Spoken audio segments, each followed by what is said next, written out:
कृपाळू सजान तुम्ही संत जन, कृपाळू सजान तुम्ही संत जन, कृपाळू सज्जन तुम्ही संत जन, कृपाळू सज्जन तुम्ही संत जन, एवढे कृपादान तुमचे माझा, एवढे कृपादान तुमचे माझा. श्री राम जय जय राम, श्री राम जय जय राम, श्री राम जय जय राम, श्री राम जय जय राम, श्री राम जय जय राम, श्री राम जय जय राम, श्री राम जय जय राम, श्री राम जय जय राम. पुंडलिक वरद विठ्ठल श्री ज्ञानदेव तुकाराम पंढरीनाथ भगवान की जय. सद्गुरु गंगागिरी महाराज की जय. सद्गुरु नारायणगिरी महाराज की जय.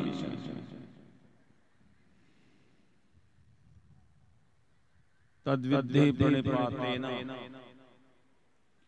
परिप्रश्नेन सेवया उपदेक्षन्ते ते ज्ञानं ज्ञानिनस्तत्त्वदर्शिनः. ते ज्ञान पैगा बरवे जरी मनी आथी आणावे तरी संताया बजावे सर्वस्वेसी. जे ज्ञानाचा कुरठा तेत सेवा हा दारवंठा जो स्वाधीन करी सुवटा ओळगोनी. तरी तनुमनु जीवे चरणासी लागावे अगरवता करावे दास्य सकळ. मग अपेक्षित जे आपुले तेही सांगती पुसले जेणे अंतःकरण बोधिले संकल्पानये. ध्यान मूलम गुरुर्मूर्ति पूजा मूलम गुरुपदम मंत्र मूलम गुरुर्वाक्यम मोक्ष मूलम गुरुकृपा. गंगा विशुद्धम नितपाद स्पर्शम सरोवेष्टितं चुंबितं पुण्यस्थानं सराले स्थितं समाधिस्थमूर्तिं. नमामि गंगागिरि योगिराजं शुचिः शीलः समुदक्षः सप्रतापि जितेन्द्रियं. तं नारायणगिरिं वन्दे सच्चिदानंद विग्रहम्. तद्विद्धि प्रणिपातेन परिप्रश्नेन सेवया उपदेक्षन्ति ते ज्ञानं ज्ञानिनस्तत्त्वदर्शिनः. योगराज सद्गुरु गंगागिरी महाराजांच्या कृपेने सद्गुरु श्री नारायणगिरी महाराजांच्या आशीर्वादाने गुरुपौर्णिमा व्यास पूजन या गुरुपौर्णिमेच्या निमित्ताने असणारा हा सेवेचा योग. उपस्थित सर्व भक्तगण सद्गुरु गंगागिरी महाराजांच्या परंपरेवर श्रद्धा असणार आपण सर्व जनसमुदाय या ठिकाणी आहात. आणि विशेषतः ज्यांची आज महाप्रसादाची पंगत आहेत माननीय माजी आमदार भाऊसाहेब पटेल चिकटगावकर ते या ठिकाणी उपस्थित आहेत. आणि त्यांचं सर्व असणारं या ठिकाणी सहकारी मंडळ काळू पाटील त्यांनाही धन्यवाद. उपस्थित सर्व महाराज मंडळी, गायक वादक मंडळ, भजनी मंडळ, अजय पाटील चिकटगावकर आणि बाकी सर्व उपस्थित असणारे सर्व मान्यवर. आज गुरु पौर्णिमा आहे. गुरु म्हणजे व्यापक.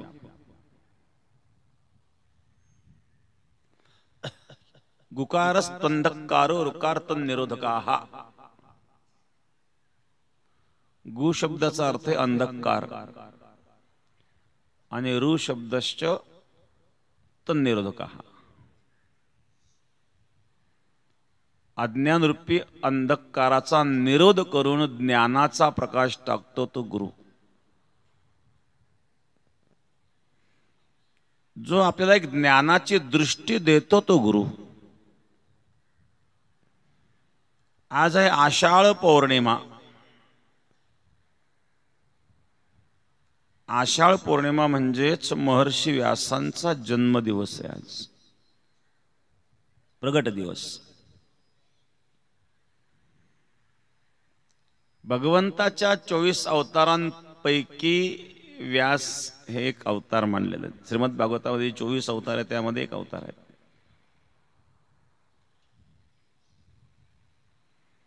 आणि संपूर्ण विश्वाला ज्ञानदानाचं कार्य ज्यांनी केलं ते व्यास आहेत.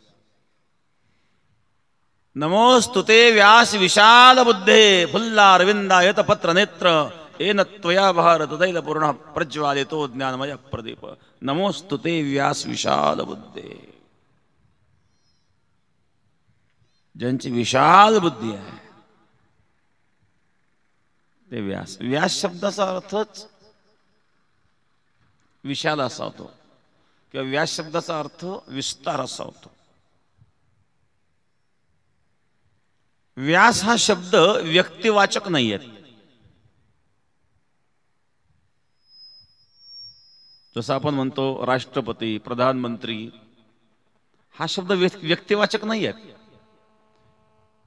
त्या पदावरती व्यक्ती गेल्यानंतर ते पद म्हणून त्या व्यक्तीला आपण प्रधानमंत्री म्हणतो. त्या व्यक्तीचं नाव वेगळं असतं.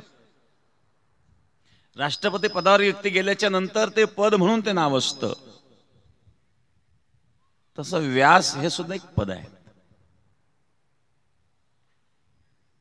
व्यास म्हणजे विस्तार. आपण व्यासपीठ, ज्या ठिकाणी ज्ञानाचा विस्तार केला जातो ते व्यासपीठ. किंवा कथावाचकाला आपण कथा व्यास म्हणतो. व्यास शब्दाचा अर्थ विस्तार. व्यासांनी जो ज्ञानाचा विस्तार केला म्हणजे आपण वेद व्यास म्हणतो. वेदाचा विस्तार केला उपनिषद रूपाने, ब्रह्मसूत्राच्या रूपाने किंवा पुराणांच्या रूपाने. पुराण तरी काय? पुराण म्हणजे वेदांचंच विश्लेषण आहेत. उदाहरणं देऊन पटवून दिलेलं आहेत. जे वेद वाक्य असतात, शास्त्र वचन असतात ना, बघा काही वाक्य असतात प्रभू संमित. जसं भगवान गीतेत उपदेश करतात, सर्व धर्मान परित्यज्य मामेकं शरणं व्रज अहं त्वा सर्व पापेभ्यो मोक्षयिष्यामि मा शुचः.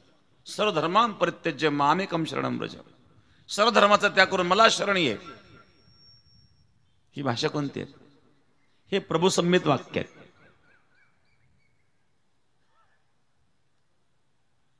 काही वाक्य मित्र संमित. इतिहास आणि पुराण. मित्र ज्याप्रमाणे मित्राला समजून सांगतो त्याप्रमाणे इतिहास आणि पुराण आपल्याला समजून सांगतो.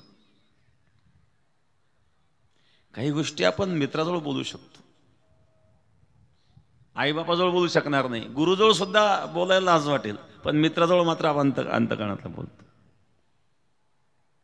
मित्र मित्राला ज्याप्रमाणे उदाहरणं देऊन समजून सांगतो, इतिहास आणि पुराण हे जे वाक्याला मित्र संमित म्हणतात. आणि साहित्यशास्त्राद्वारे जे समजून सांगितलं ते कांता संमित वाक्य आहेत. कांता पत्नी ज्याप्रमाणे समजून सांगते त्याप्रमाणे साहित्यशास्त्रामध्ये शृंगारिक वर्णन जास्त असतं.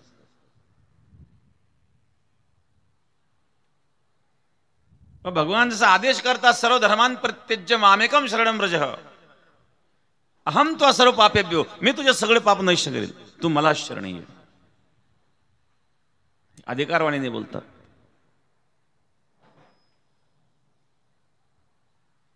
व्यास आहेत. माझे ज्ञानेश्वर महाराजांनी व्यासांचं वर्णन केलंय. म्हणून महाभारती जे नाही ते नोहेची लोकेतीही येणे कारणे म्हणिते पाही व्यासोच्चिष्ट जगत्त्रय. व्यासोच्चिष्टम जगत सर्वम. या जगतामध्ये जेवढं ज्ञान आहे तेवढं सर्व व्यासांचं उच्चिष्ट आहे. कोणी कितीही विद्वान असेल, कोणी किती ज्ञानी असेल, तो जे काही सांगत असेल ते पूर्वी व्यासांनी सांगूनच ठेवलेलं आहे. व्यासोच्चिष्टम जगत सर्वम. या जगतातील, या विश्वातील, या ब्रह्मांडातील, या त्रैलोक्यातील जेवढं काही ज्ञान असेल ते सर्व येणे कारणे म्हणिते पाही व्यासोच्चिष्ट जगत्त्रय. असं माऊली वर्णन करतात. ते व्यास आहे. त्या वेद महर्षी वेद व्यासांचा असणारा आज प्रगट दिन आहेत. आणि म्हणून गुरु पौर्णिमा म्हणून ही साजरी केली जाते की संपूर्ण विश्वाचे व्यास गुरु आहेत.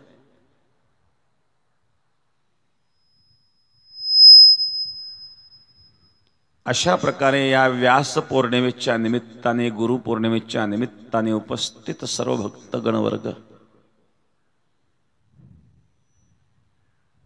भरपूर जनसमुदाय या ठिकाणी उपस्थित आहेत.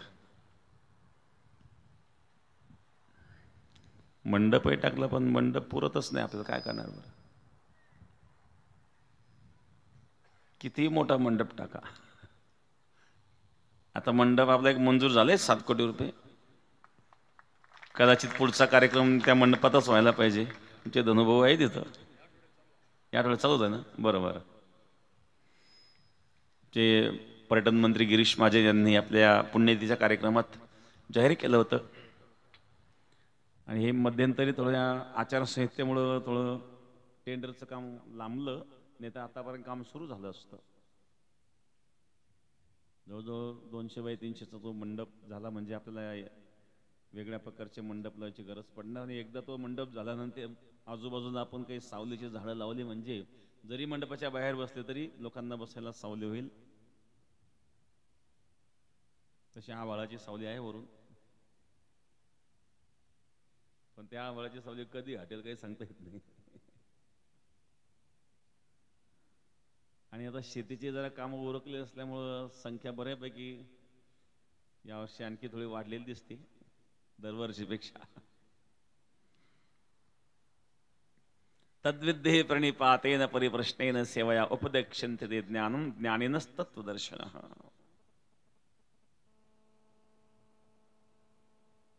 ज्ञान प्राप्त करण्याची जिज्ञासा जेव्हा अंतःकरणामध्ये निर्माण होते, हा उपदेश जिज्ञासू करीत आहेत.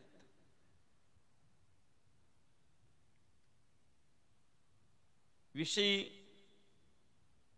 पामर, विषयी मुक्षू आणि मुक्त. जो पामर असतो त्याला कुठले शास्त्र संस्कार नसतात, त्याला देवाशी काही घेणं नसतं. शास्त्राशी काही घेणं नाही, देवाशी काही घेणं नाही. आपल्या मजेत राहतात. खावं प्यावं मौज करावी. जसं चार्वाकाचं मत आहे, यावत जीवम सुखम जीवेत ऋणम कृत्वा घृतम पिबेत भस्मीभूतस्य देहस्य पुनराजीवनं कुतः. जोपर्यंत जिवंत परत सुखाने जगा, खा प्या मजा करा, दारू प्या मांस खा, हे जीवन पुन्हा मिळणार आहे. या पित्वा पित्वा पुनर्पित्वा चारोगाचं मत सांगतो. यावत पतते भूतले, किती प्या पुन्हा प्या पुन्हा प्या, जमिनीवर पडोस तर प्या. उत्थयती पुन्हा उठा, पुनर्पित्वा पुन्हा प्या, कारण पुनर्जन्म न विद्यते. पुनर्जन्मच नाही.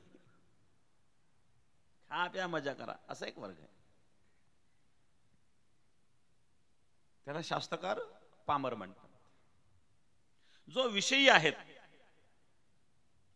तो देवाला मानतो, शास्त्रही मानतो, परंतु तो विषय भोगाकरिता आपल्या स्वतःच्या स्वार्थाकरिता तो परमार्थ करीत असतो किंवा भक्ती करीत असतो.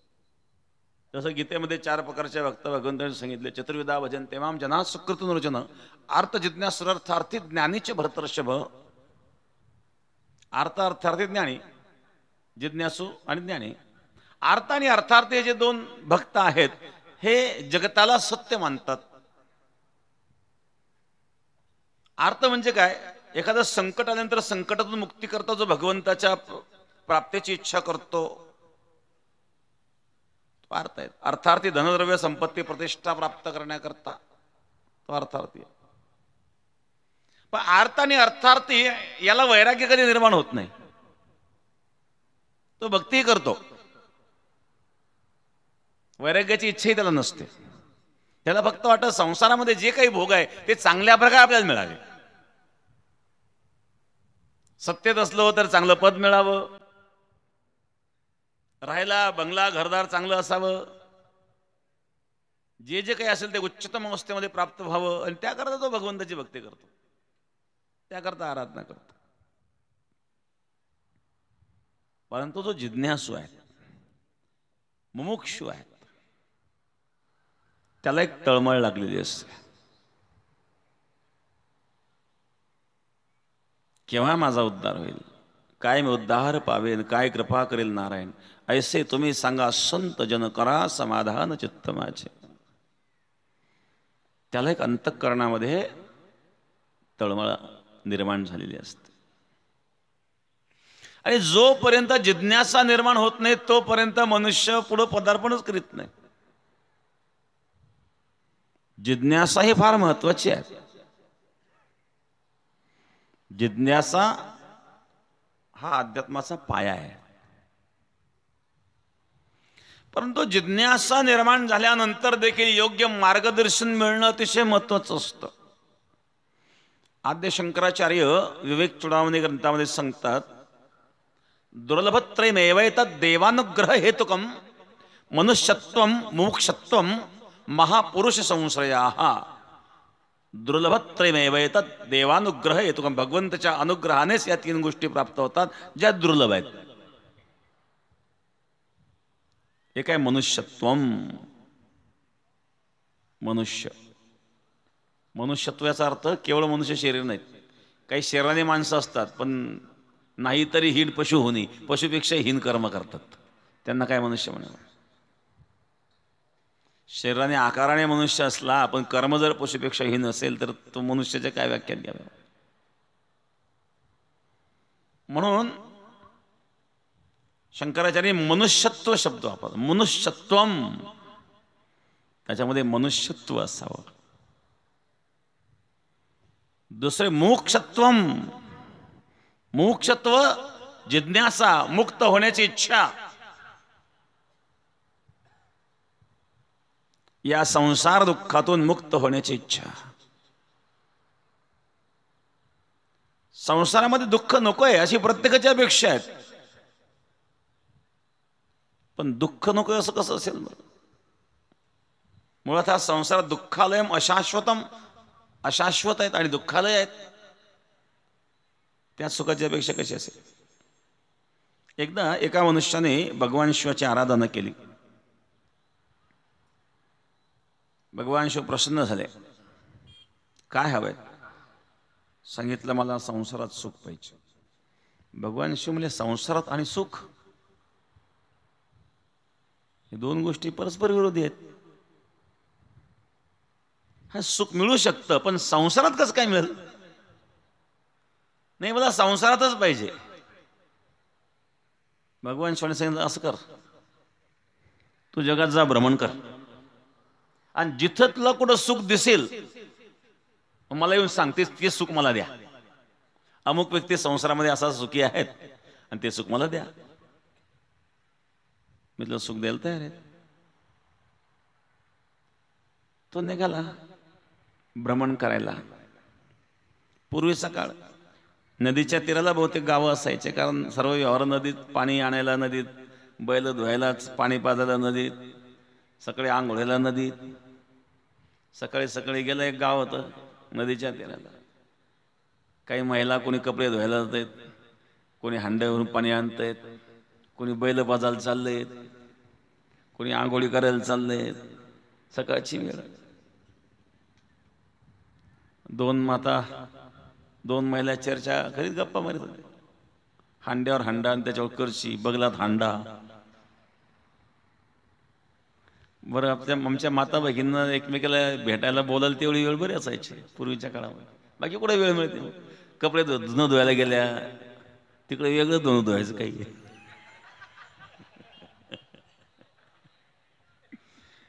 पाणी आणायला गेल्या डोक्यावर हांडा, चालल्या गप्पा मारीत. याच्यावर हांड्यावर हांडा आणि त्याच्यावर कळशी, बगलात हांडा. एकीच्या डोक्यावर ते कपडे धुवायला चालली होती ती, दुसरी पाणी आणायला चालली होती. आणि हा गंमत पाहतोय. हा म्हणला खरोखर ह्या महिला सुखी दिसतात, किती जो तो त्याच्या कामात दिसतोय. त्यांच्या गप्पा ऐकण्याकरता एका झुडपाच्या आळ गेला. त्यांची काही चर्चा चालली होती. दोघींची चर्चा चालू होती, एकमेकाची गाराणे. एक म्हणले माझी सासू फार जहाल आहेत, मला वेळेवर खायला देत नाही, खूप कामच सांगते. दुसरी म्हणली माझा नवरा दारू पिवतो, मारहाण करतो. आता घराने संसार असे असतात. हा काय खरं हे काही मला वाटलं सुखी असते, हे काही सुखी दिसत नाही. चला म्हणलं येतो. पुढं गेला, पुढं मुलं खेळत होते, लहान लहान मुलं. तर हे सुखी दिसतात. यांना संसाराचं टेन्शन नाही, कशाचं टेन्शन नाही, कपडे फाटल्याचं टेन्शन नाही, हे सुखी आहेत. खेळत होते. हा थांब ना तिथं, गप्पा पाहतोय त्यांची गंमत, काय करताय ते मुलं म्हणून. खेळता खेळता तेवढं एक पोरगा आला, ते लाडू खात खात आला. दुसरा म्हणला ए मला पण दे ना.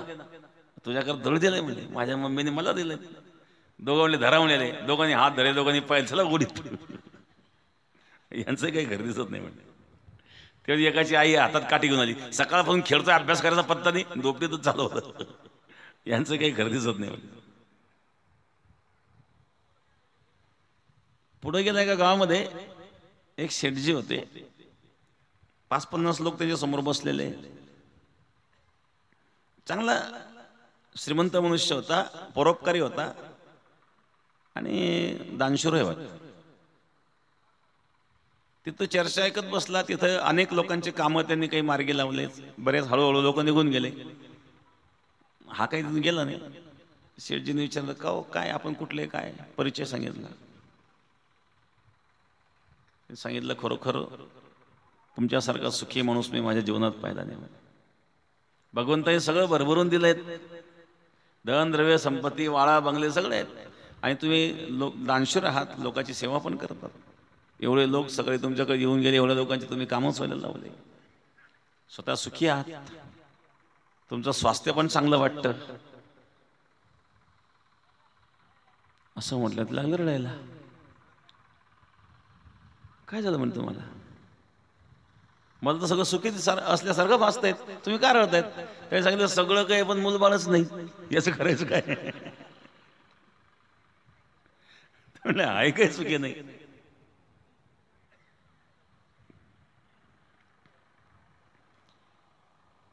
गाव सोडून जंगलाच्या वाटेने निघला. जंगलाच्या वाटेने निघला आणि एक साधू भेटला समोर येताना, संन्यासी. हा बाबा सुखे म्हणे, संसाराची चिंता नाही, बायको म्हणायची नाही साडी फाटली, पोरं म्हणायची नाही फीचे पैसे आणा. महाराज कुठं निघले, काय नाही तर 12 वाजले म्हणले, भूक लागली, चाललोय भिक्षा करायला. यालाही पोटाची चिंता आहे म्हणले.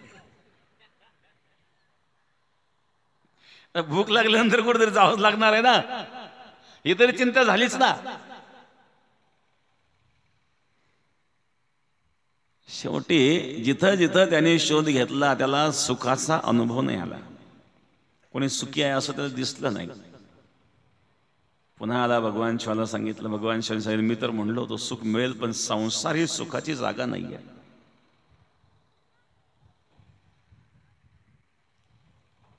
सुख आहेत भगवत भक्तीमध्ये, भगवत चिंतनामध्ये, आत्मस्वरूपाच्या ज्ञानामध्ये. तरी आत्मसुखाच्या गोडिया विटे जो का सकळ विषया, जयाचे ठा इंद्रिया मानू नाही. आत्मसुखाच्या गोडीमध्ये रंगलेला जो महात्मा असतो, जयाचे ठा इंद्रिया मानू नाही. इंद्रियजन्य सुख दुःखाची इच्छा नाही. इंद्रिय हे दुःखालाच कारण आहेत. सुख जरी भासतं तो आभास आहे, वास्तविक सुख नाही आहे, तो सुखाचा आभास आहे. एखादी वस्तू प्राप्त व्हावी अशी इच्छा निर्माण होते आणि वस्तू मिळाल्याच्या नंतर जे सुख वाटतं ते सुख नाही आहे. मग मला ती अमुक वस्तू पाहिजे, अमुक वस्तू पाहिजे, हा दुःखाचा काटा जो टोचत होता ना, ती वस्तू मिळाल्यानंतर तात्पुरता तो काटा निघाला, पण त्याला आणखी दुसरे आणि 10 काटे त्यांनी टोचून घेतले, पुन्हा दुसऱ्या दुःखाचे. कारण एक वस्तू प्राप्त झाल्याच्या नंतर 10 वस्तूंची इच्छा निर्माण होते. सुख दुःखाचं कारण वस्तू पदार्थ नाही आहे. सुख दुःख हे एक अंतःकरणाची अवस्था आहे. चालता चालता एका माणसाच्या पायाखाली मुंगी मिळेल तर दुःख झालं, विनाकारण जीवाची हत्या आपल्याकडून घडली, दुःख वाटलं त्याला. आता मुंगी पायाखाली मेल्यानंतर जर दुःख झालं अन एक मनुष्य अख्खी कोंबडी शिजून पोटात घालतो, अजिबात तकलीफ नाही. यांनी कोंबडी शिजून खाली, त्याला कुठं दुःख झालं? याला मुंगी मिळतं दुःख झालं. यानं दुःख मांडलं त्यांनी मानलंच नाही. म्हणून संताची भक्ताची अवस्था आहे. सुख दुःख समान सकळ जीवाचा कृपाळ, ज्ञानाचा उद्बोध भक्ती प्रेमाचा कल्लोळ, धन्य जगी तोची एक हरिरंगी नाचे, राम कृष्ण वासुदेव सदा स्मरे वाचे. सुख आणि दुःखाच्या पलीकडे तो आहे परम आनंद. भक्तीच्या मापे मोजितो अनंता, इतराने तत्वता न मोजावे. अंतःकरणामध्ये सुखाची इच्छा जिज्ञासा आहे, योग्य मार्गदर्शन मिळावं अशी तळमळ आहे. आणि जेव्हा जिज्ञासा निर्माण होईल तेव्हा निश्चित तुम्हाला मार्ग सापडेल. जिज्ञासा निर्माण व्हावी, जिज्ञासाने प्रयत्न. कदाचित अपयशही येऊ शकतं. एखादं कार्य आपण हातात घेतो, अपयश येऊ शकतं. अपयश जरी आलं तरी प्रयत्न करतोय ना, ते महत्वाचं आहे. अपयश ही सुद्धा एक यशाचीच पायरी असते. यश आणि अपयश या दोन्ही गोष्टी जीवनामध्ये येत असतात. याला महत्व नाही आहे. अंतःकरणात जिज्ञासा निर्माण झाली. एक साधक होता, गुरु प्राप्ती करता निघाला. बरोबर, विचार दर्शन ग्रंथामध्ये दृष्टांत आलेला आहे.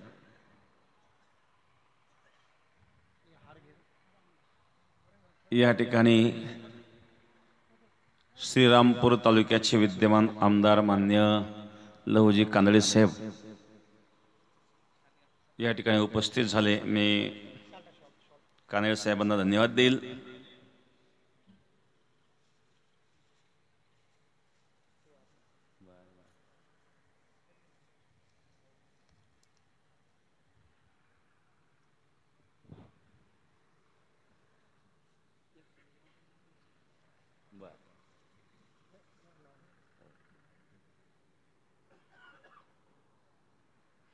आमचे सचिन भाऊ गुजर, आमचे ज्ञानेश्वर मुरकुटे, अजय पाटील चिकडगावकर, ते भाऊसाहेब पाटील चिकडगावकर आहेच. आमचे धनुभाऊ धोरडे, त्यांनाही धन्यवाद. अरुण पाटील नाईक, बसा बसा.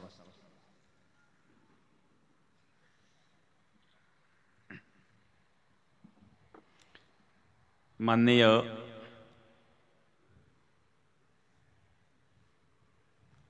आमदार कानडे साहेबांनी आपल्याला जे नवीन भोजनालय आहे त्या ठिकाणी जे किचनचं काम झालेलं आहे नवीन, त्याकरता 40 लाख रुपये दिलेत स्वयंपाकगृह करता, आणि ते काम पूर्ण झालेलं आहे. तसं त्याचं लोकार्पण आता आपण कार्यक्रम झाल्यानंतर करणार आहोत. मी माननीय आमदार कानडे साहेबांना धन्यवाद देईल आपल्या भोजनालयाचं स्वयंपाकगृह आपण दिल्याबद्दल. हो हो, पण आता प्रयत्न की आपल्या या समाजाची जी सेवा, कारण आता हे जुनं जे आपलं भोजनालय होतं ते कमी पडतं. एकादशीला तर जवळजवळ 10-12 हजार लोक या ठिकाणी येऊन जातात. म्हणून नवीन भोजनालय आता आपल्याला चालू करायचं आहे. आज त्याचं लोकार्पण होईल. त्याबद्दल आपल्याला धन्यवाद धन्यवाद धन्यवाद.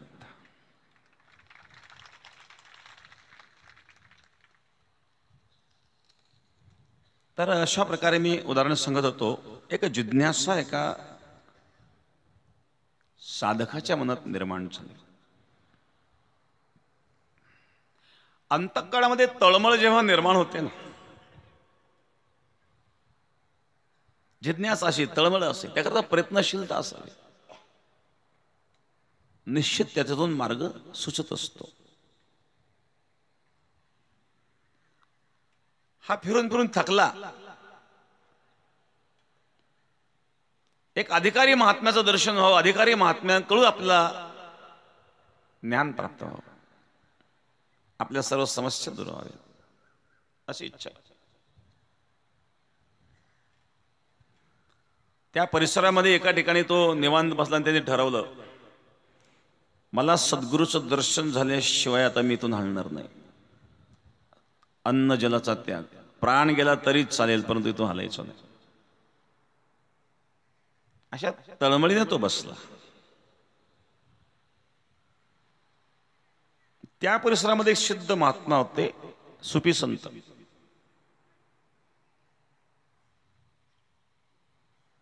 फकीर, जसं तुकाराम महाराजांच्या काळामध्ये एक अनगळशा फकीर होता ना, इस्लाममध्ये एक सुफी परंपरा आहे. कालांतराने आता ती मोळकळीच निघलेली आहे, परंतु या सुफी परंपरेमध्ये गुरु शिष्य परंपरा आहेत सुफी संतांमध्ये. आणि अशा प्रकारची सुफी परंपरा, कारण भारतामध्ये जे जम्मू काश्मीर आहेत त्या परिसरामध्ये बहुतेक सुफी संत राहायचे. आणि हे जे दर्गा वगैरे असतात हे बहुतेक सुफी संतांचे असतात. नाही तर इस्लाममध्ये दर्गाला पूजन करण्यात मान्यता नाही आहे, कुराण ग्रंथामध्ये त्याला मान्यता नाही आहे. पण ते त्यांच्यामध्ये असणारे साधू संत आहेत आणि ते सिद्ध महात्मे होते. जसं तुकाराम महाराजांच्या काळामध्ये अनगळशा फकीर नावाचा एक सिद्ध होता आणि तो सुफी संत होता, एक फकीर होता. असे फकीर होते, जुनैद त्यांचं नाव होतं, जुनैद, सिद्ध महात्मा होता. त्या परिसरामध्ये हा जिज्ञासा घेऊन बसलाय, अशा सिद्ध महात्म्याचं दर्शन जीवनामध्ये झाल्याशिवाय मी इथून उठणार नाही. आता अन्न पाणी त्याग केला, प्राण गेला तरी चालेल. ते जे महात्मा जुनैद होते ना, त्यांचा एक घोडा होता.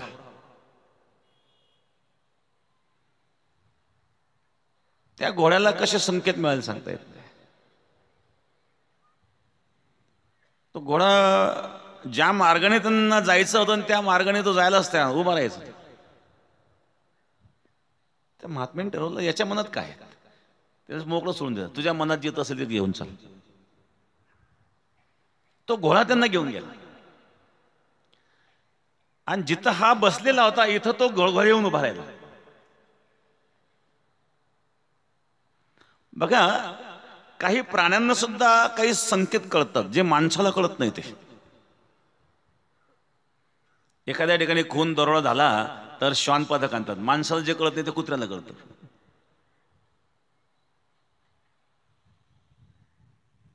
ज्यावेळेला एकदा भूकंप झाला होता, सुनामी लाटा आल्या होत्या. सुनामीमध्ये बऱ्याच प्रकारचं लोकांचं, समुद्राच्या कडे लोकांचं नुकसान झालं होतं. पण त्यावेळी अशी पण एक बातमी आली होती, सुनामी येण्याच्या आधी जे काही पशु होते ना, 12 तास त्यांना आधीच कळलं. काही बैल वगैरे डावं तोडून पडून गेलेत. त्या पशूंना सुनामी येण्याच्या 12 तास आधी कळालं, जे माणसाला कळलं नाही अजून. त्या घोड्याला कळालं. बघा, शेतकऱ्यांचा एक अंदाज असतो. कावळा असतो ना, कावळ्याने जर जाळ फांदीवर घरटं बनवलं तर समजून घ्यावं पाऊस जास्त येणार आहे. पाऊस जर कमी येणार असेल तर तो कावळा आपलं घरटं बारीक फांदीवर बनवतो. म्हणजे पाऊस कमी येणार हे त्याला अगोदरच कळलं, उन्हाळ्यातच काहीतरी संकेत कळतात.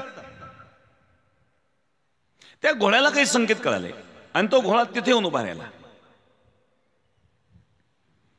ते जुनैद महात्मा जे ते खाली उतरले, त्यांनी त्या जिज्ञासू जो साधक होता ते अंतकरणातले भाव जाणत होते. दर्शने प्रशस्ती पुण्यपुरुष. महापुरुषाच्या दर्शनामध्ये एक समाधान असतं की महात्म्याच्या मौनातही उपदेश असतो आणि उपदेशातही मौन असतं. सिद्ध महात्माच्या समोर जर तुम्ही बसलात ना तर प्रश्न न विचारता तुमच्या शंकेत समाधान होऊ शकतं.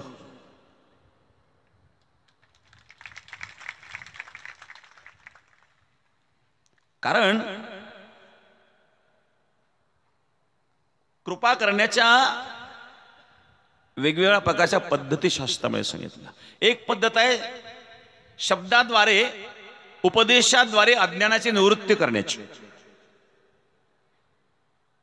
ज्याला शब्द शक्तिपात म्हणतात.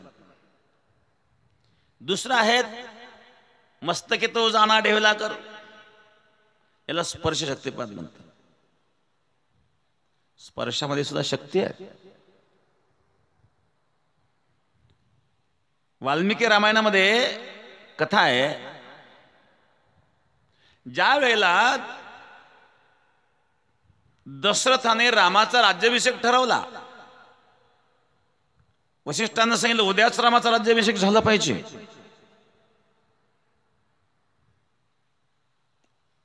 आणि ही बातमी कौशल्याला जेव्हा कौशल्याच्या दासीने सांगितली, कौशल्याला इतका आनंद झाला, कौशल्याने आपल्या गळ्यामध्ये असणारा नवरत्न हार काढला आणि त्या दासीला अर्पण केला, भेट म्हणून दिला, शुभ वार्ता आणल्याबद्दल. हे दृश्य मंथरेने पाहिलं. मंथरेला ईर्ष्या निर्माण झाली. अशाच प्रकारची बातमी जर मी भरताची घेऊन कैकेयीकडे गेले असते तर मला असा हार मिळाला असता. तिच्या मनात ईर्ष्या निर्माण झाली आणि मंथरेने कैकेयीला बिघडवलं. कैकेयीच्या रामावर फार प्रेम होतं. कौशल्यापेक्षा कैकेयीजवळ राम जास्त राहत होता.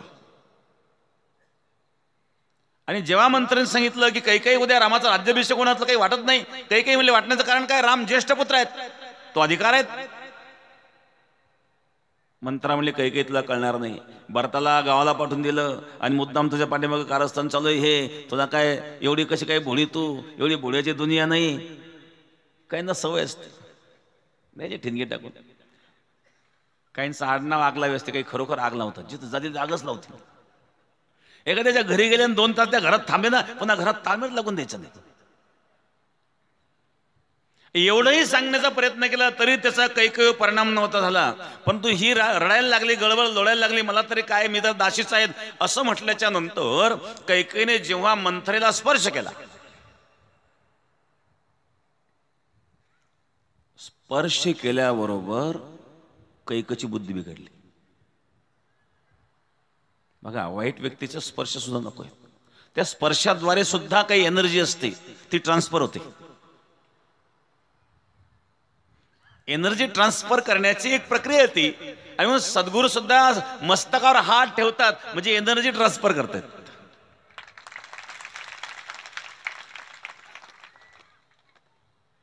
याला स्पर्श शक्तिपात म्हणतात.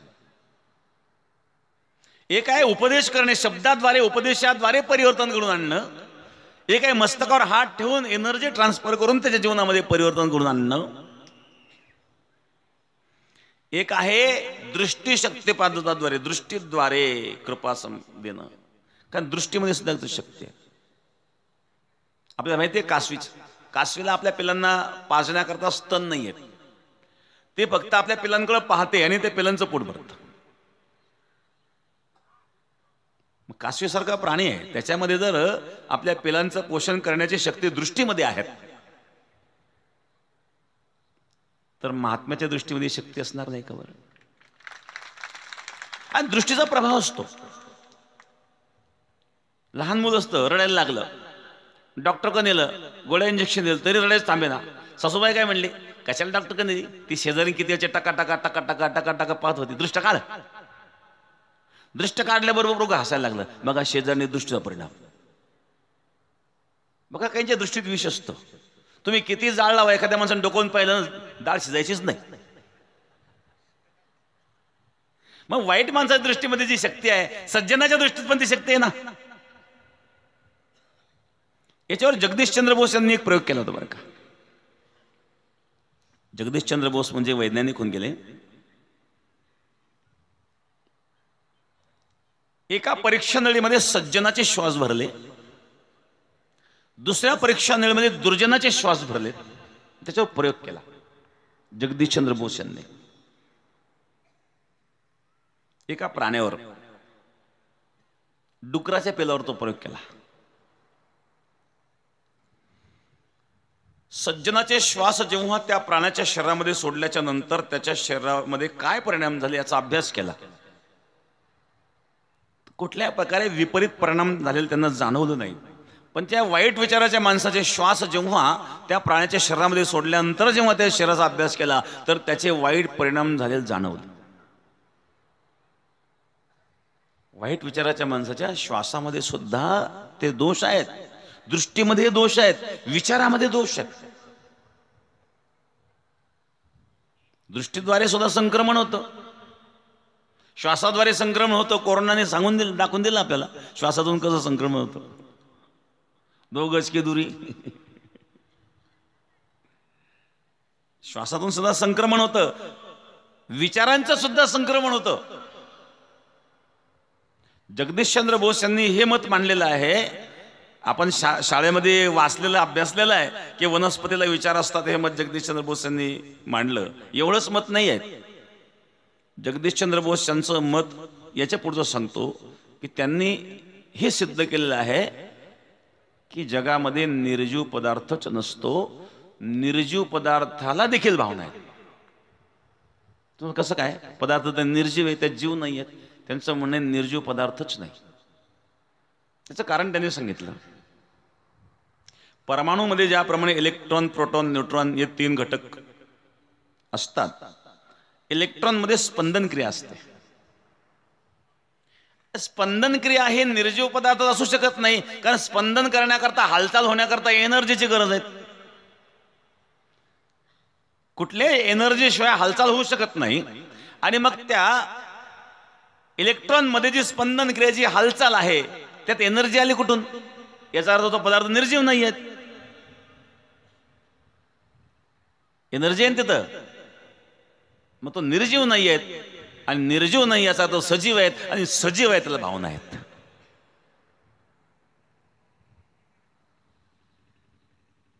याच्या पुढे त्यांनी एक विचार या ठिकाणी मांडले की ज्या ठिकाणी मनुष्य वास्तव्य करतो त्याच्या भोवती त्याच्या विचाराचं एक आवरण असतं. जसं पृथ्वी आहे, पृथ्वीच्या भोवती पृथ्वीच्या गुरुत्वाकर्षण शक्तीचं एक आवरण आहे विशिष्ट अंतरापर्यंत. प्रत्येक ग्रह ताऱ्यांच्या भोवती अशा प्रकारे त्यांचं ते वलय असतं. मनुष्याच्या भोवती सुद्धा त्याच्या विचाराचं एक वलय आहे. मग एखाद्या वाईट विचाराच्या व्यक्तीच्या संपर्कामध्ये आपण जेव्हा जातो तर त्याच्या असणारे विचाराचे सूक्ष्मकण आणि आपल्या असणारे विचाराचे सूक्ष्मकण हे एकत्रित होतात आणि दोघांच्या विचारांचं संक्रमण होतं.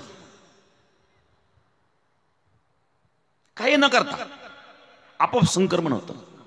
महापुरुषांचं सुद्धा दर्शने प्रशस्ती पुण्य पुरुषा, त्यांच्या दर्शनामध्ये समाधान आहेत. उपदेश न करताना देखील शंकेचं समाधान का होतं? तर त्यांच्या आतमध्ये असणारी जी काही एनर्जी आहेत, जे वलय आहेत, त्या वलयाच्या आतमध्ये जेव्हा आपण जातो तेव्हा त्यांचे विचाराचे सूक्ष्मकण आणि आपल्या विचाराचे सूक्ष्मकण एकत्रित होऊन त्यांचे विचार आपल्या विचारांमध्ये ट्रान्सफर होतात.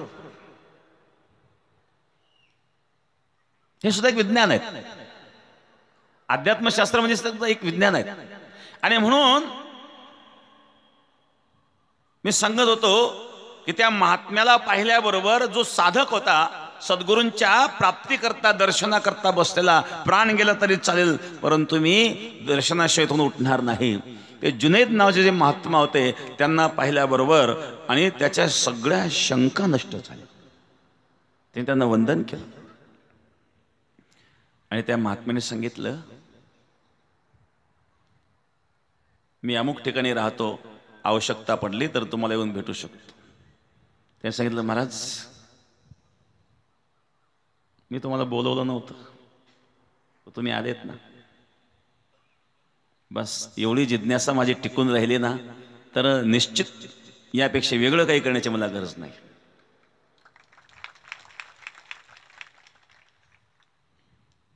हा गुरु शिष्याचा संबंध आहे. अशा काही जागा आहे बघा, ज्या ज्या ठिकाणी असे महापुरुषांचं वास्तव्य, आपण तीर्थक्षेत्रामध्ये जातो, का जातो तर त्या महापुरुषांच्या वास्तव्याचे जे स्थानं असतात त्या ठिकाणी असणारी जी ऊर्जा आहे, त्या ऊर्जेचा लाभ प्रत्येकाला होत नाही. परंतु जसं उदाहरण सांगायचं म्हणजे या ठिकाणी BSNLचं जर टावर असेल आणि BSNLचा तुमच्याकडे मोबाईल असेल रेंज लागेल, जिओला रेंज लागणार नाही. तसं त्यांची जी ऊर्जा आहे त्या ऊर्जेची आणि आपल्या ऊर्जेची कुठेतरी समानता जेव्हा निर्माण होते त्यावेळेला ती रेंज लागते आणि त्यावेळेला त्याला लाभ होतो. सर्वांनाच होत नाही तो लाभ, ज्याची रेंज लागली त्यालाच होतो. त्या रेंजमध्ये कुठेतरी समानता असतेस. जसं लोह चुंबक, लोखंड, पितळ, तांबे सगळे जरी धातू तुम्ही एकत्रित केले तरी लोह चुंबक फक्त लोखंडाला आकर्षित करतो. त्याप्रमाणे अशा प्रकारे असणाऱ्या महापुरुषांची असणारी जी ऊर्जा आहे ती प्रत्येकाला लाभ का होत नाही, त्या ऊर्जेशी समानता ज्या ऊर्जेशी आहेत ते त्या ठिकाणी आकर्षित होत असते. तर अशा प्रकारे शब्द ज्ञानाद्वारे अज्ञानाची निवृत्ती हा एक प्रकार आहे. स्पर्शाद्वारे सुद्धा अज्ञानाची निवृत्ती होऊ शकते. स्पर्शाद्वारे एनर्जी ट्रान्सफर. तिसरे दृष्टीद्वारे, जसं कासवी आपल्या पेलांना दृष्टीद्वारे पोषित करते त्याप्रमाणे कृपा कटाक्ष नेहाळिले माऊली ज्ञानेश्वर महाराज सांगतात, आपले पदी बैसवले. माझ्या सद्गुरूंनी कृपादृष्टीने माझ्याकडे पाहिलं. जसं वाईट माणसाच्या दृष्टीमध्ये सुद्धा विष आहेत. मी सांगितलं असे काही उदाहरणं घडतात. स्वयंपाक चालू डोकवून पाहिलं डाळच शिजणार नाही, मी त्या दृष्टीतला दोष येतो. हे सुद्धा विज्ञानच आहेत. काही लोकांना अंधविश्वास म्हणतील, म्हणजे वास्तविकता आहेत ना, जे प्रत्यक्ष जाणवत आहे त्याला अमान्य तर करता येणार नाही. हे जाणण्याकरता विज्ञानाकडे किती निकष हा भाग वेगळा आहे. परंतु जे प्रत्यक्ष जाणवते, प्रत्यक्ष अनुभव घेत आहोत आपण, त्या अनुभवाला नकारता येणार नाही. म्हणून दृष्टीशक्ती, दृष्टीद्वारे एनर्जी ट्रान्सफर. एक आहे स्मरणशक्ती. स्मरणाद्वारे सुद्धा एखाद्या व्यक्तीचं आपण स्मरण केलं तर एकमेकाला संकेत मिळतात.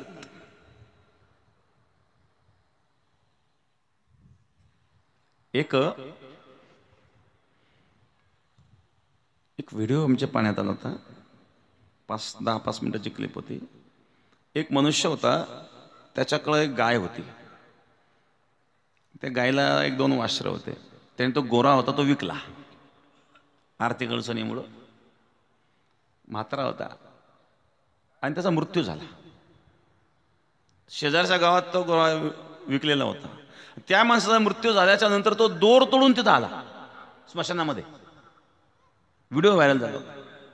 तो लोकांना त्या प्रेताला हात लावून देत नव्हता. आता त्याने विकलेला होता तो, पण त्याला ते संकेत मिळाले एका प्राण्याला, मुख्य जीवाला, आपल्या मालकाचा मृत्यू झाला म्हणून. तो तिथं स्मशानामध्ये गिरट्या घालीत होता. याचा अर्थ काय झाला? याला स्मरण शक्तिपात म्हणतात. स्मरणामध्ये सुद्धा संकेत मिळतात. तेवढी सूक्ष्मता, तेवढी सूक्ष्म दृष्टी, सूक्ष्म विचार जर आपण केला तर निश्चित संकेत मिळतात. याकरता व्यवहारातलं उदाहरण सांगायचं ठरलं ते माशांचं उदाहरण सांगेल. मासे जे अंडी घालतात ना, अंडी घालणारे प्राणी काय करतात? त्या अंडीला आपली ऊर्जा देतात, तेव्हा त्यातून जीव निर्माण होतो. मासा तसं करीत नाही. मासा पुन्हा अंडीजवळ कधी जात नाही. मग त्या अंडीला ऊर्जा कुठून मिळते? तर मासा त्या अंडीचं स्मरण करतो. बघा, स्मरणातून ऊर्जा मिळते त्या अंडीला. याला स्मरण शक्तिपात म्हणतात.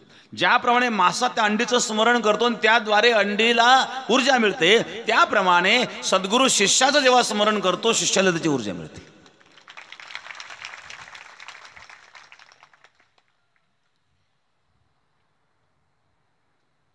तर अशा प्रकारे जिज्ञासा यामध्ये फार महत्वाची आहे. अंतःकरणामध्ये जिज्ञासा निर्माण झाली. काय मी उद्धार पावेल, काय कृपा करेल नारायण, ऐसे तुम्ही सांगा संत जन, करा समाधान चित्त माझे. केव्हा माझा उद्धार होईल, केव्हा भगवंताची कृपा माझ्यावर होईल. तळमळ निर्माण होऊ द्या, जिज्ञासा निर्माण होऊ द्या. जेवढी जिज्ञासाची तीव्रता आहे तेवढ्या शीघ्र गतीने लावत असतो. आणि मग त्याकरता योग्य सद्गुरूंकडे जावं लागतं. सगुरुमेवाभिगच्छेत समित पाणी. उपनिषदकार वर्णन करता हातात समेदा घेऊन सद्गुरूंच्या जवळ जायचंय. शरण कोणत्या महात्म्याकडे जायचंय? याचे लक्षण सांगितले. गुरु निर्मला शांत साधो मितभाषिण काम क्रोध विनिर्मुक्त सदाचार्य जितेंद्रिया. गुरु कसा असावा? निर्मला जो अंतःकरण निर्मळ असावा, शांत वृत्तीने शांत असावा, सदाचारी आचार विचार शुद्ध असावा, जितेंद्रिय इंद्रियावर विजय मिळवलेला असावा, काम क्रोध विनिर्मुक्त विकारांवर विजय मिळवलेला असावा, सदाचारी आचार शुद्ध असावा. अशा सद्गुरूची शरणागती पत्करावी. गुरु निर्मला शांत साधो मितभाषिण काम क्रोध विनिर्मुक्त सदाचार्य जितेंद्रिय. अशा सद्गुरूंची सेवा घडावी. तद्विद्धी प्रणिपातेन परिप्रश्नेन सेवया. तद्विद्धी प्रणिपातेन त्यांना वंदन करा, प्रश्न विचारा. ते ज्ञान पैगा बरवे जरी मनी आती आणावे तरी संताया बजावे सर्वस्वसी. त्यांना संतुष्ट करा, प्रसन्न करा, प्रसन्नतेतून ज्ञान प्राप्त करा. प्रसन्नतेतून प्राप्त झालेलं ज्ञान हे सफल असतं. पुढच्या ओळीत माऊली सांगतात, जे ज्ञानाचा कुरठा ते तर सेवा हा दारवंठा, जो स्वाधीन करी सोहटा ओळ गोणी. सेवा हे ज्ञानाचं द्वार आहे.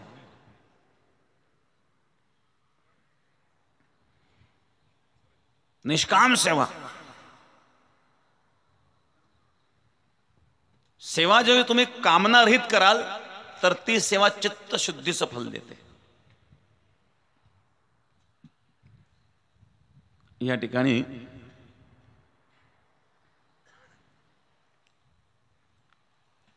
उपस्थित झालेले सर्व मान्यवर, माननीय वैजापूर शहराच्या माजी नगराध्यक्षा शिल्पाताई या ठिकाणी उपस्थित झाल्यात. दिनेश भाऊ काल भेटून गेले, कारण ते म्हणले आज शक्य नाही म्हणून काल ते भेटून गेले. आणि त्यांनी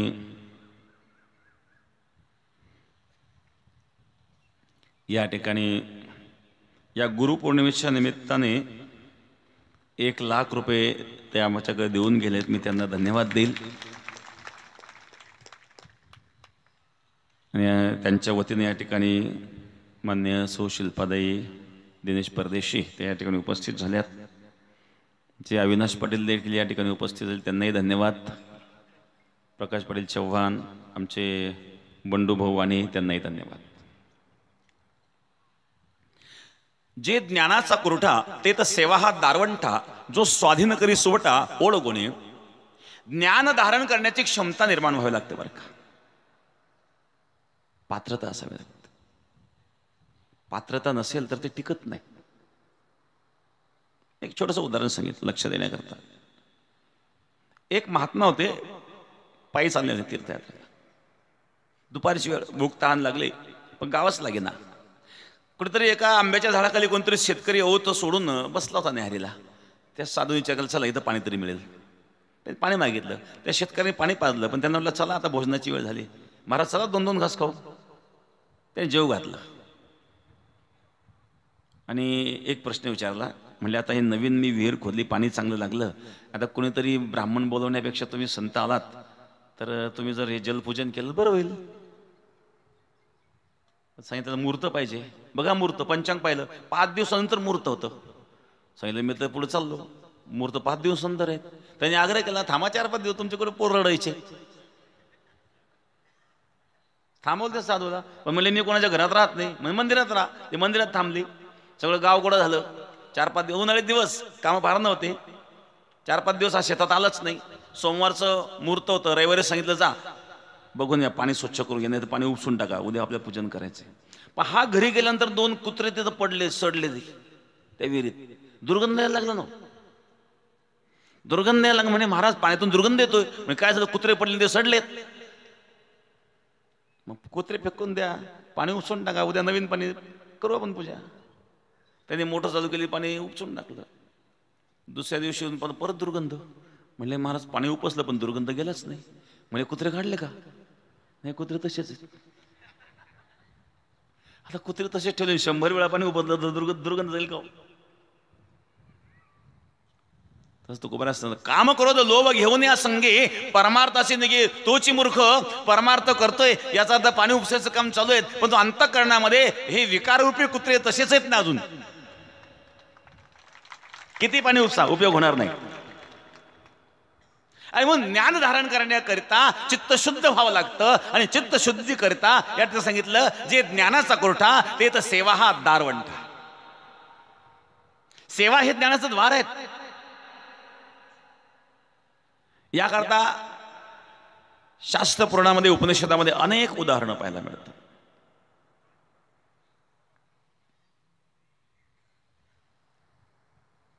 उपमन्यूचं एक उदाहरण आहे. धौम्य ऋषींच्या आश्रमामध्ये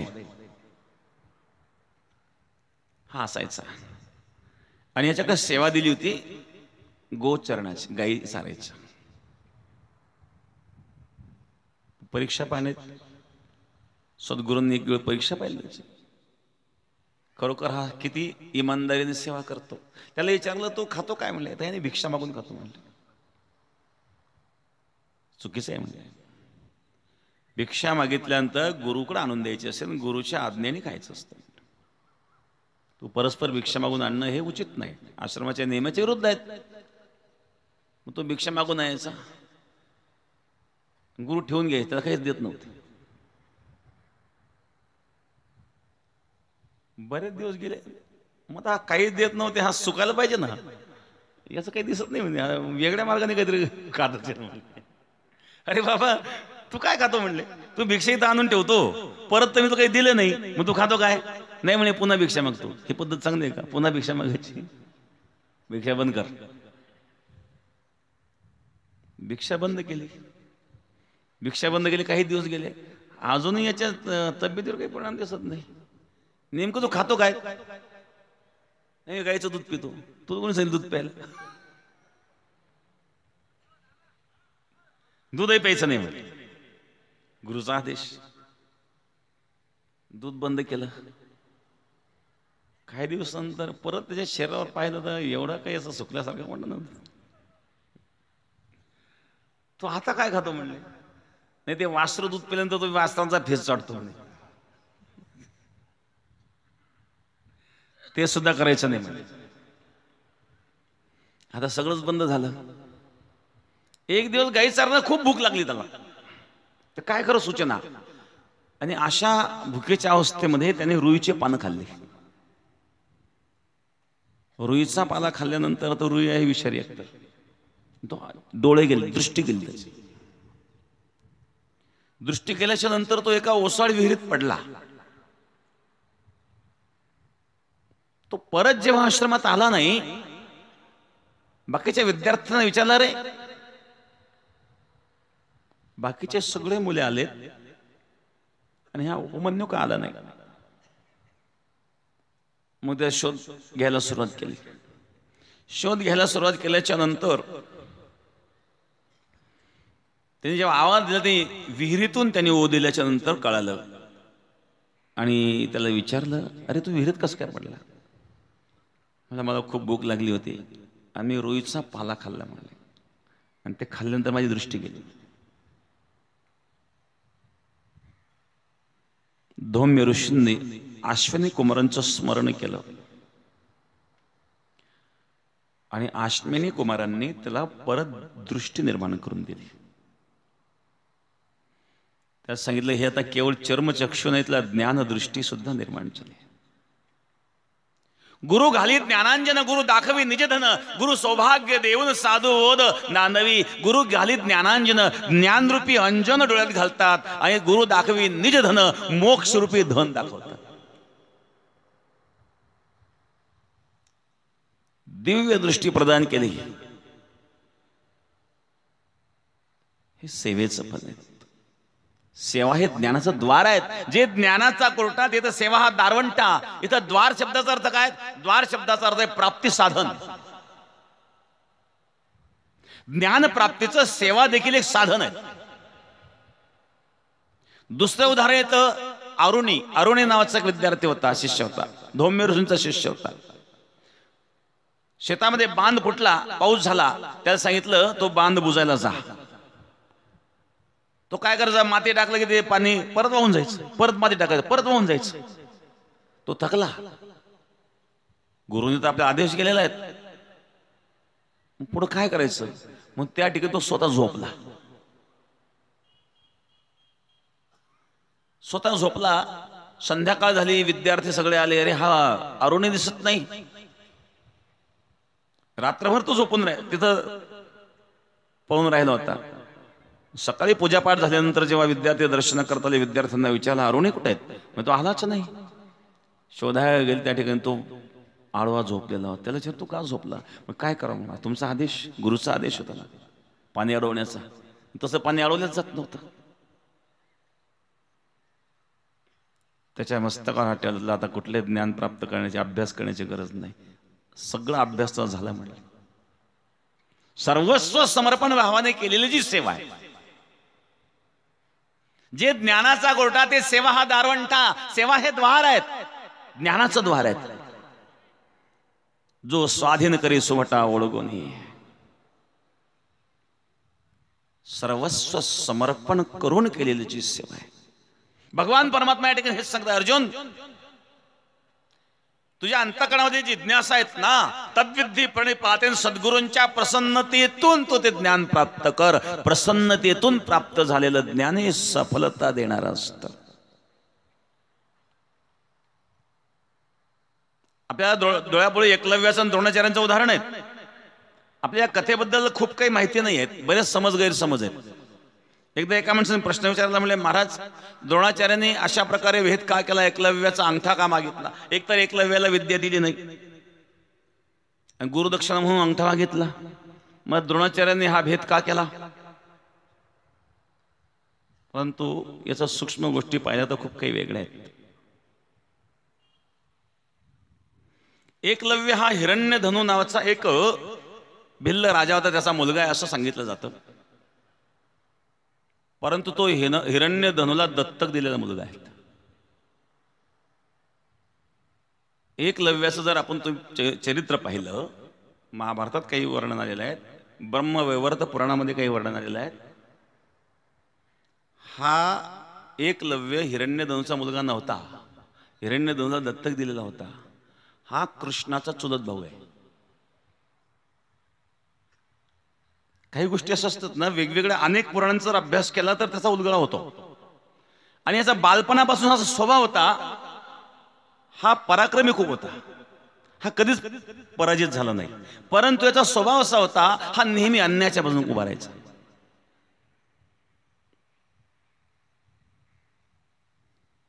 आणि म्हणून त्याला शेवटी तिथं ठेवलं नाही. आणि त्यानंतर हा हिरण्यधनु नावाचा एक भिल्ल राजा, त्याला दत्तक म्हणून दिला. द्रोणाचार्याने जेव्हा त्याचा अंगठा घेतला, त्यानंतर सुद्धा त्याचा पराक्रम कमी झालेला नव्हता. त्यानंतर हा जरासंधाबरोबर राहिला. जरासंधाने जेव्हा मथुरेवर 17 वेळा स्वाऱ्या केल्या, प्रत्येक वेळा जरासंधाबरोबर त्या ठिकाणी होता. आणि हा भगवान कृष्णाच्या हातून मारला गेलेला आहे. हे चरित्र द्रोणाचार्यांना माहित होतं. काही सूक्ष्म गोष्टी आपल्याला माहित नसतात. आणि खूप अंतरंगात प्रवेश करून जेव्हा आपण त्याचा अभ्यास करतो, त्यावेळेला काही गोष्टी आपल्याला जाणवतात. नुसतं वरवर पुस्तकं वाचल्याने कळत नाही, कारण त्याच्या पाठीमागे कारणं असतात. आपण पूर्ण त्यातलं ज्ञान प्राप्त न केल्यामुळे गैरसमज निर्माण होतो.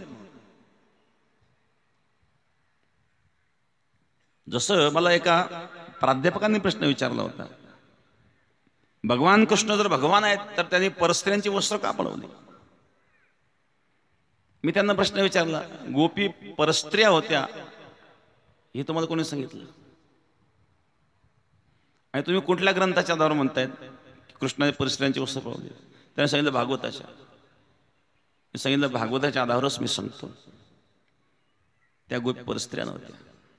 त्या गोपी कात्यायनी महामाये महायोगिंद्रेश्वरी नंद गोपसुतम देवी पतिमे कुर्ते नमः. कात्यायनी मातेचं व्रत करीत होत्या. आणि व्रत करीत असताना कृष्ण परमात्मा पतिरूपाने आम्हाला प्राप्त व्हावा म्हणून त्या व्रत करीत होत्या. म्हणजे कृष्णाला पतिरूपाने प्राप्त करण्याकरता व्रत करतात त्या परस्त्रिया आहेत का.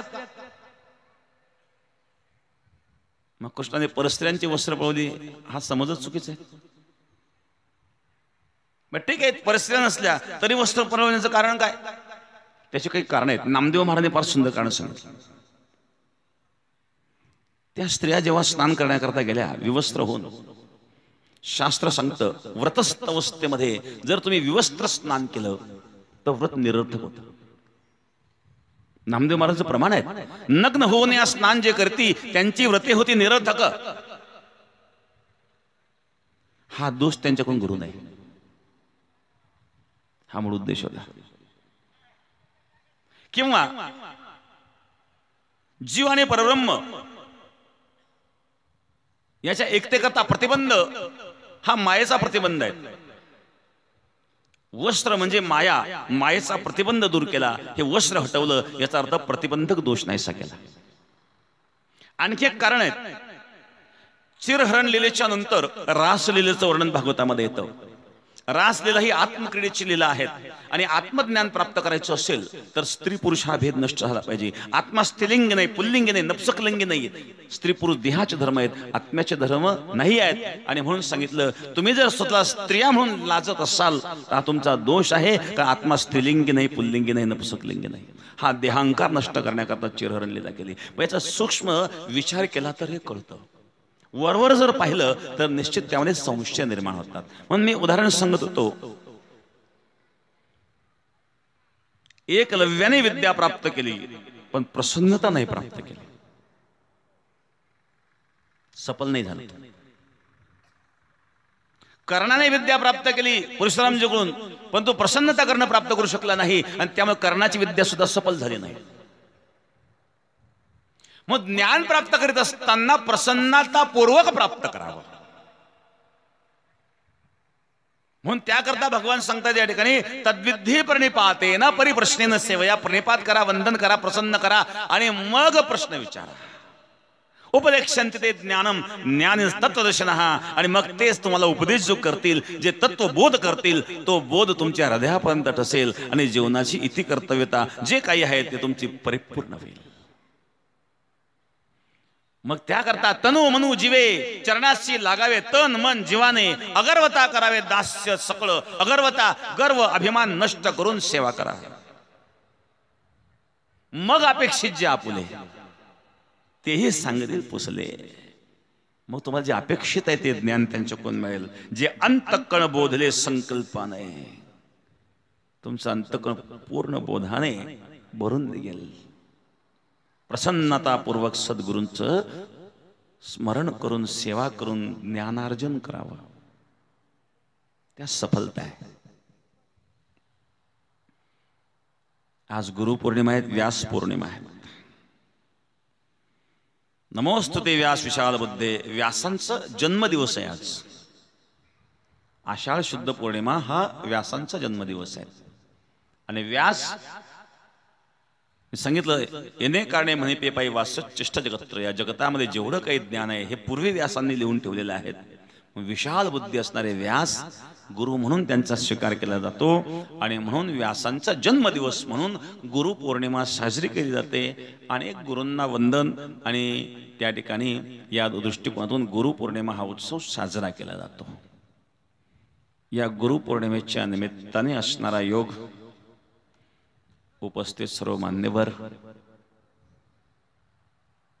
1 वाजलेला आहेत.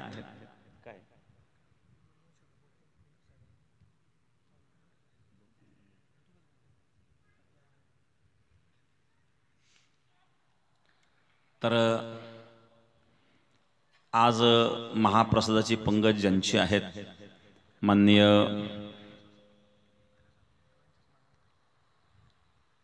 भाऊसाहेब तात्या चिकडगावकर, तशी ही पंगत कैलासाबा करीत होते आणि कैलासवासी आबांच्या स्मरणार्थच या ठिकाणी भाऊसाहेब पाटील चिकडगावकर ही पंगत करतात. आज आबांचं स्मरण झाल्याशिवाय राहत नाही.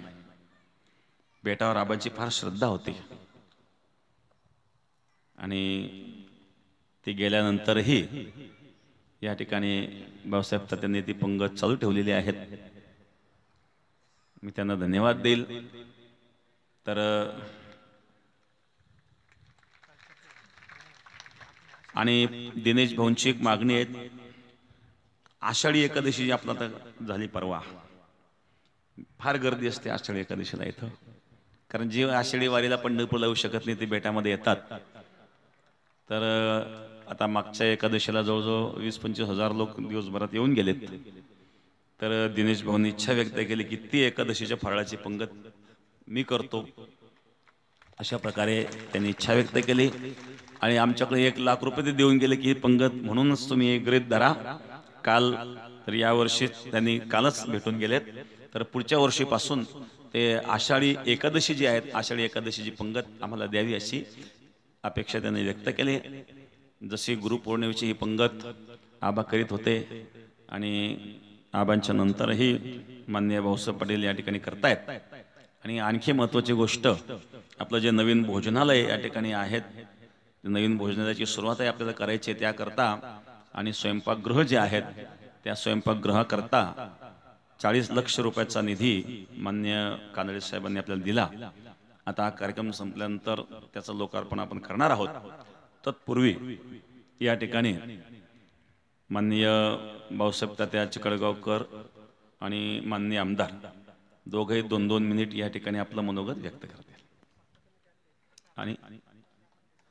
आणि सप्ताह कमिटी सुद्धा या ठिकाणी पंचाळेकर शहाकर उपस्थित झालेले आहेत. मी त्यांनाही धन्यवाद देतो. 24 तारखेला ध्वजारोहण आहेत.